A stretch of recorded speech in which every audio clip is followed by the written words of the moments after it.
bersihkan mafia tanah dari istana. Itu 2018. Kemudian kenapa ini terjadi di FKMTI? Semua korbannya dikriminalisasi.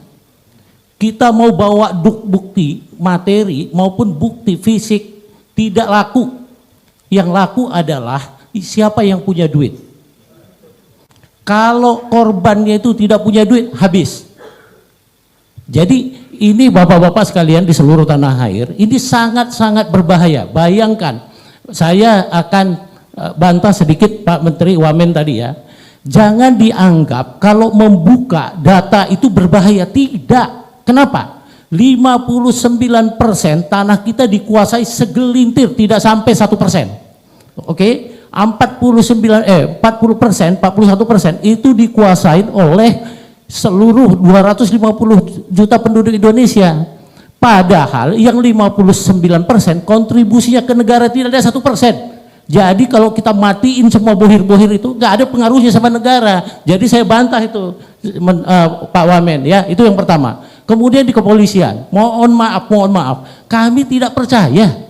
Mau ngapain pun kita lapor, kalau lawannya itu pengembang gede, selesai. Bahkan semua dikriminalisasi. Contohnya, Pak Jokowi udah jelas-jelas berantas tanggal 17 Februari. Berantas mafia tanah beserta backingnya. Ini sudah berapa bulan? Udah hampir 1 tahun lebih. Mana backingnya yang ditangkap? Tidak ada. Jadi mau siapa mau kita percaya di negeri ini? Saya tanya dulu, presiden saja gak dianggap kentut. Jadi mau ngapain? Nah, ini saya ingatkan kepada seluruh rakyat Indonesia, ya, bahwa 10 tahun lagi ke depan nanti anak-anak kita jadi penumpang gelap di Kaltara sana. Jumlah konsesi yang dikeluarkan negara melebihi dari jumlah provinsi itu. Berarti rakyat yang ada di situ sebelum merdeka jadi penumpang gelap. Jadi apa yang solusinya? Solusinya kita berantas saja. Mereka itu gak ada guna. Cuman kontribusinya gak sampai 1% kok. Jadi apa? Justru mereka penghalang investasi. Di FKMT itu kami bagi 5. Pertama, perampasan tanah di perkebunan. Perkebunan itu kalau dapat HGU 2.500 dikuasai 6.000. Digunakan kekuatan negara untuk mengusir rakyat yang sisanya. Ini fakta. Kami ada data. Kami sudah serahkan datanya ke BPN 10 untuk dilakukan adu data. Kami bisa menunjuk hidung siapa pelakunya. Tapi kami tidak pernah diladeni untuk itu. Waktu itu masih kami ingat 2019 diadakan yang namanya perambasan mafia tanah tim oleh Bareskrim. Kami datang, kita tanya kantornya di mana? Tidak ada. Kami datang ke BPN, ada kantornya? Tidak ada. Jadi ini apa ini semua? Permainan. Jadi kami sama sekali tidak percaya. Kami hanya percaya niat Pak Jokowi.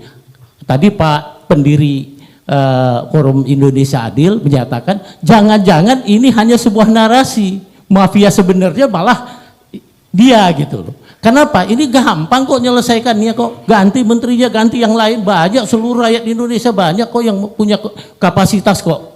Jadi kenapa ini terjadi terus? Justru eskalasi perampasan tanah itu terjadi pada saatnya Pak Presiden. Kenapa saya katakan gitu? Pada saat disuruh berantas mafia tanah beserta backingnya itu tanggal 17 Februari 2021.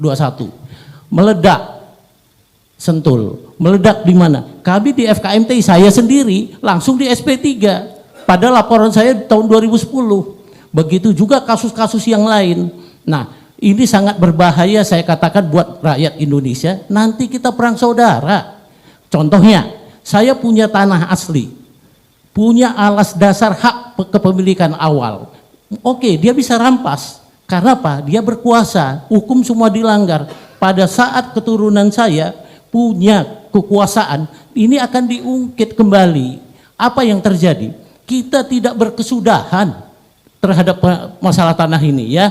Ini kita ingatkan, tolong bapak-bapak penegak hukum, jadilah seorang negarawan. Tanah kita di 80%, Buya Sapi Imarif menyatakan 80% tanah kita dikuasai korporasi, 13% asing. 7% hanya 270 penduduk Indonesia. Ini kita bahaya. Ya, cara-caranya bagaimana? Simple, nggak usah rumit-rumit. Karena pemberian hak itu semua melanggar hukum. Penegakan hukum aja sudah selesai kembali kok 50%. Kami siap adu data di FKMTI. Kami siap kehilangan, kami siap di penjara kalau itu bukan tanah kami. Tapi maukah BPN? Tidak. Itu sebabnya kami, begitu juga di kepolisian, tidak mau.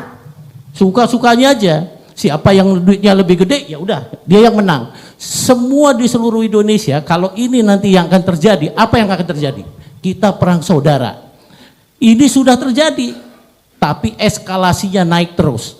Jadi perintah Pak Jokowi yang menyatakan berantas mafia tanah berserta backingnya, itu omong kosong semua. Mana backingnya?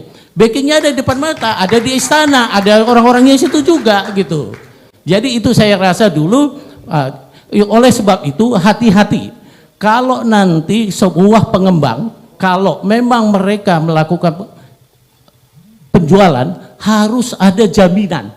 Baik itu di bank, baik itu nanti maupun waktu melakukan AJB, ada pernyataan bahwa dia bisa menjamin bahwa itu tanahnya tidak dirampas. Kalau tidak, apa yang terjadi?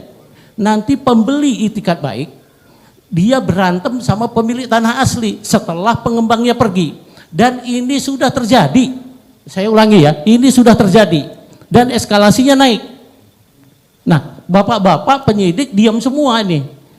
Pihak keamanan diam semua. Saya pun kemarin datang lagi tadi surat jadi terlapor. Gue bilang, malingnya di sana yang mau ditangkap di sini. Itulah terjadi. Semua kekuatan duit, moral, kita udah terjadi degradasi moral bangsa kita ini. Apa yang terjadi? Kita nanti hancur. Tanpa tanah, Pak, negara ini, sebuah negara, tanpa daratan ada negara tidak? Sekarang kalau negaranya di 93% dikuasai segelintir orang, kira-kira kita tinggal berantem gak nih? Nah, oleh sebab itu teman-teman di BPN, tolonglah jaga negara ini. Para teman-teman di penegak hukum, jaga negara kita ini. Itu yang perlu saya sampaikan. Karena kami sangat miris. Di FKMT itu ada sertifikat diagunkan di bank. Utangnya 100 miliar. Bisa diambil dengan menggunakan dokumen di tempat lain. Yang umum di FKMTI adalah bahwa si mafia menggunakan dokumen lain mendalilkan di tempat korbannya. Itu yang pertama. Yang kedua adalah diciptakan ahli waris palsu, oknum, buat AJB, ya, akta jual beli. Dia mengacu kepada PP 24 tahun 97. Inti dari PP itu adalah orang yang punya beritikat baik dan orang yang berkepentingan. Sehingga itulah yang diakomodir. Kalau data kita antarkan pada penyidik, walaupun dengan bukti materi lebih dari 5, tetap kita dikatakan tidak menemukan unsur pidana. Padahal pemalsuannya jelas gitu loh. Tapi itulah yang terjadi dan semua tutup mata. Oleh sebab itu, bapak-bapak sekalian, janganlah dibiarkan ketidakadilan. Ini adalah sumber kehancuran bangsa kita. Saya rasa itu, terima kasih. Baik, sekali lagi saya konfirmasi, Pak Budiarjo, berapa total yang pernah diadvokasi oleh Bapak? Yang sudah masuk, Pak, yang sudah terverifikasi di FKMTI, itu ada 30.000. Karena kita pelaporannya by web. Jadi kita tidak dibenarkan ketemu dengan korbannya, harus pakai web. Kenapa? Supaya tidak ada cawe-cawe, ya, pakai web dan memang harus asli, di-scan, dimasukkan ke www.fkmti.com. Kami ada di 19 provinsi. Nah, ini kita terus berjalan untuk Jakarta. Makanya waktu itu saya debat dengan Pak Agus Bagus di Kementerian BPN. Data di BPN itu 1.600.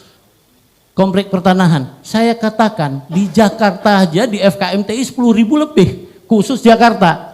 Belum lagi yang di tempat lain gitu loh. Jadi saya pikir tolonglah tegakkan hukum, moral itu ditegakkan, meninggal pun bapak-bapak ya, dapat uang dari tanah, itu tidak selamat.